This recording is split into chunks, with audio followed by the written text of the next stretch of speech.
Good morning, guys. This is a mini lesson on voice. Well, this is my voice, but what I'm talking about is your voice in communication. A lot of our assignments have had you typing things or responding to things, and I've noticed that we're a little bit stuck in our dude voice. That's the one you use with your friends, on your phone, on Snapchat, when you're at Walmart, at Just Jump, wherever you're hanging out. Your dude voice is where you walk by and you say, "Sup, man?" Well, that doesn't really have any punctuation. It doesn't really include an actual word. Sup isn't an actual word. It's called slang, and it means what's up.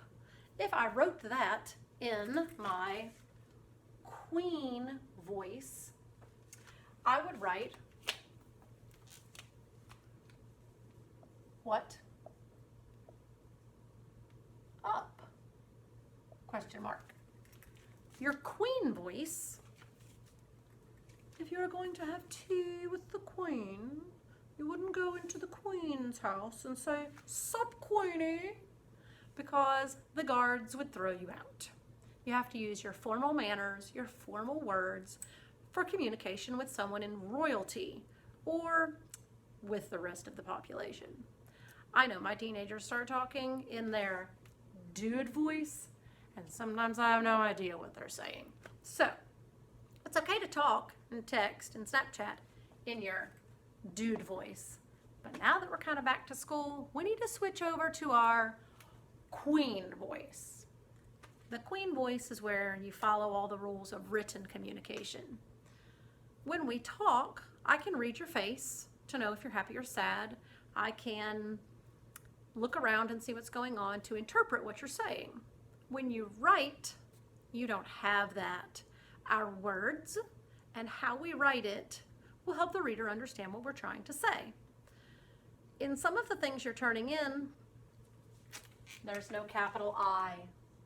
I love math.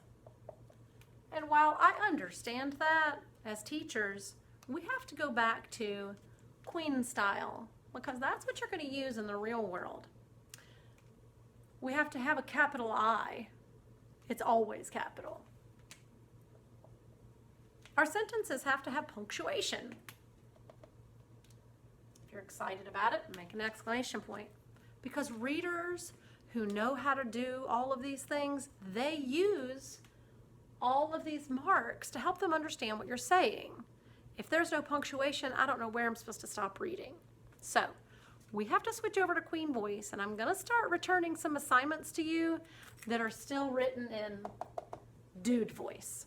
Dude voice is not for written assignments, not for journal, not for your math journal. If there's a time that we want you to do a dude voice, and we might, then you can use that, but not unless we tell you. Now the third voice I have here, I call the pro voice. And that's your professional voice. That's for like in a job or when you're writing something technical or it might have special words in it. So I've written a sentence for each one of these examples to kind of help show you what I mean. I have to move my camera here so you can see it. Dude voice is sup, talk to you later, BRB. You know what those are. Queen voice, our formal voice, it says, "Good morning, how are you feeling?" It has exclamation points, question marks, spaces, capitals, and things are spelled correctly. The pro voice is even more complicated than the queen voice. That's where you use all your big words for the things you know about. Like if one of you started to tell me all about Minecraft, you'd use your pro voice because you know all the Minecraft words.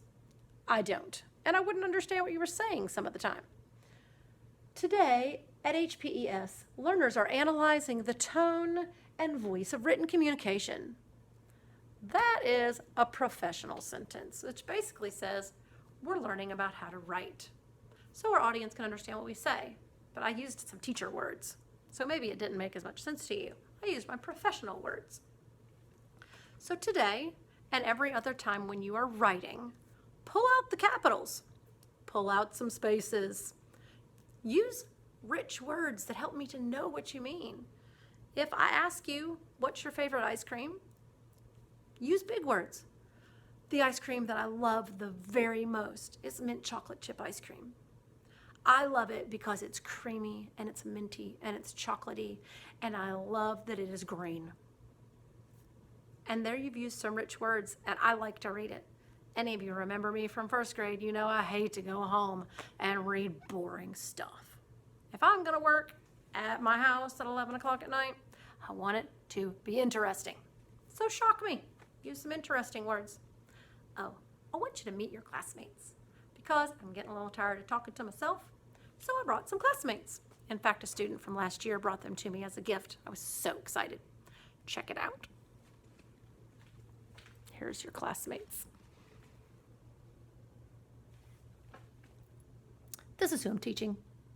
So, if you ever see me give somebody the evil eye, it could be one of these guys. I hope you have a great day.